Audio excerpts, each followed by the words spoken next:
నమస్తే ఫ్రెండ్స్, గత 10 సంవత్సరాలుగా ప్రజల్లో ఉన్నాను. ప్రజలకు ఏ సమస్య వచ్చినా తీర్చాను. అయినా నాకు ఈ మున్సిపల్ ఎలక్షన్లో టికెట్ రాలేదు. గత 10 సంవత్సరాల నుంచి ఎన్నో సంక్షేమ కార్యక్రమాలు, ఎన్నో చారిటీ ఈవెంట్ చేశాను. అయినా నాకు టికెట్ రాలేదు. నేను పొద్దున్న లేస్తే 24 గంటలు ప్రజల్లోనే ఉంటాను, ప్రజలతోటే తిరుగుతాను, ప్రజలతోటే తింటాను, ప్రజలతోటే సమన్వయం చేసుకుంటాను. అయినా నాకు ఈ మున్సిపల్ ఎలక్షన్లో టికెట్ రాలేదు. పార్టీ పెద్దలతో నాకు మంచి సత్సంబంధాలు ఉన్నాయి, అయినా కానీ నాకు టికెట్ రాలేదు. నా ముందు ఒక సర్వే రిపోర్ట్ పెట్టి అందులో నా పేరు లేదని చెప్పి నాకు టికెట్ నిరాకరించడం జరిగింది. మరి ఎందుకు ఇలా జరిగిందని మీరు తెలుసుకోవాలని అనుకుంటున్నారా? ఇంత అనుభవం ఉన్నా గానీ మీకు టికెట్ ఎందుకు రాలేదో తెలుసుకోవాలని అనుకుంటే మీరు ఈ వీడియోని చివరి వరకు చూడండి. నచ్చితే 10 మందికి షేర్ చేయండి. అంతేకాకుండా ఈ ఛానల్ ని సబ్స్క్రైబ్ చేసుకోవడం మాత్రం మర్చిపోకండి. మున్సిపల్ ఎలక్షన్ లో గెలవడం కోసం నేను 10 ఎపిసోడ్ సిరీస్ చేస్తున్నాను. ఆ సిరీస్ మొత్తం మీరు ఫాలో కండి. నమస్తే అండి, నేను మీ ఎర్రబెల్లి రజనీకాంత్, పొలిటికల్ అనలిస్ట్. తెలంగాణ, ఆంధ్ర రాష్ట్రంలో 100 మంది ఎమ్మెల్యేలు, 30 మంది ఎంపీలకు పనిచేసిన అనుభవంతో, గెలిపించిన అనుభవంతో నేను ఈ వీడియోలో నా విశ్లేషణ చెప్తున్నాను. తప్పక చూడండి.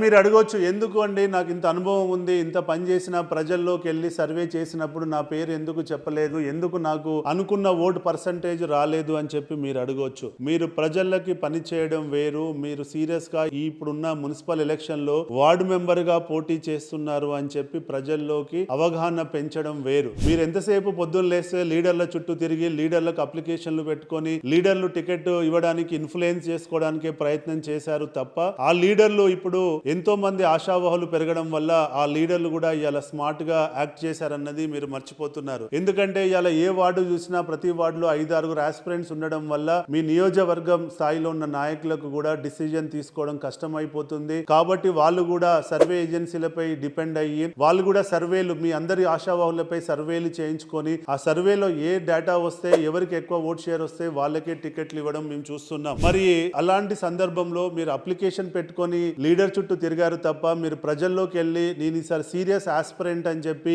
ఈసారి నేను పోటీలో ఉంటున్నాను అని చెప్పి మీరు అవగాహన పెంచడంలో మీరు ఎక్కడో ఫెయిల్ అయ్యారు. ఈ అవగాహన ప్రజల్లో పెంచకపోవడం వల్ల వాళ్లకు మీపై సదభిప్రాయం ఉన్నా, వాళ్ళు మిమ్మల్ని ఒక గొప్ప లీడర్ గా గుర్తించినా గానీ మీరు పోటీలో ఉంటారు అనేది వాళ్ళలో అవగాహన పెరగకపోవడము వల్ల ఈ సర్వేలలో మీ పేరు రాలేదన్నది మీరు గ్రహించాలని చెప్పి నేను కోరుకుంటున్నాను. కాబట్టి మీరు యాక్చువల్ గా మీ చుట్టూన్న వాళ్ళకి చెప్పుకుంటే సరిపోదు, నేను ఈసారి పోటీ చేస్తున్నా, గెలుస్తున్నానని. మీరు ఇప్పటికే 3-4 నెలల నుంచే ప్రజల్లో ఉండి ప్రజలకి నేను ఈసారి సీరియస్ ఆస్పిరెంట్, ఈసారి ఏ రిజర్వేషన్ వస్తుంది, అందులో నేను పోటీ చేస్తున్నానని గనక మీరు అవగాహన గనక కలిగించి ఉంటే ఈ రోజు ఈ ఇబ్బంది వచ్చేది కాదు. మీరు ఎక్కడో అవగాహన కల్పించలేకపోయారు. ఎందుకంటే అవగాహన అన్నది అన్ని వర్గాలలో, అన్ని మతాలలో, అన్ని కులాలలో జరగాలి. ఎందుకంటే సర్వేకి వెళ్ళినప్పుడు అన్ని వర్గాలు, అన్ని మతాలు, అన్ని ఏజ్ గ్రూప్స్ నుంచి ఫీడ్బ్యాక్ తీసుకోవడం జరుగుతుంది. ఆ ఫీడ్బ్యాక్ బేస్డ్ గానే మీకు ఓట్ షేర్ అన్నది డిసైడ్ చేయడం జరుగుతుంది. తద్వారా మీ లీడర్లు మీకు టికెట్ ఇవ్వడం జరుగుతుంది. కాబట్టి ఎక్కడో అవగాహన పెంచడంలో మీరు వెనుకబడిపోయారు. కాబట్టి మీకు ఇవాళ